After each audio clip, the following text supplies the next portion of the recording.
দৌড়াইতেছে কেন ভাইয়া? কি হয়েছে, দৌড়াইতেছেন কেন? 20 টাকার চানাচুর নেবো, 500 টাকার নোট দেওয়ার কথা কইছে। বুঝি নাই কথা।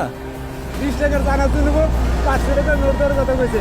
তা আমি 480 টাকা ব্যাগ দিছি, চানাচুরও লয়ে গেছে, টাকাও লয়ে গেছে আমার। ওই যে আপনি যে বাসের পেছনে যে দৌড়ালেন এই কারণে? এই কারণে হ্যাঁ, আমি আল্লাহ, সারাদিনে 500 টাকা বেচতে পারি না।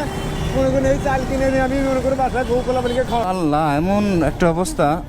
আপনি কান্না করেন না, কান্না করেন না। তা আপনি টাকাটা আগে দিয়েছেন কেন? এই বলছে যে দিব দিব, এই গাড়িটা থামাইছে, এই কারণে আমি দিছি। রে আল্লাহ, মানে চানাচুর বিক্রি করেন? চানাচুর বিক্রি করি। চানাচুর ওনাকে দিছেন? হ্যাঁ, ওনাকে দিছি। হ্যাঁ, দেওয়ার পর দেওয়ার পর উনি বলছে 500 টাকার নোট আমাকে আগে টাকা দাও। তো 480 টাকা ব্যাগ দিছি, আমাকে 500 টাকার নোট দেবো।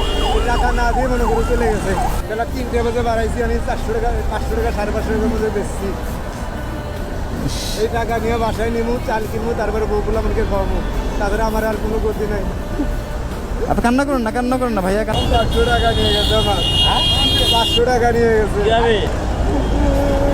তো ওনার কাছে ভাঙটি টাকা আগে নিয়ে বাস ছেড়ে চলে গেছে। 480 টাকাও দিছে, 20 টাকার মুড়িও দিছে।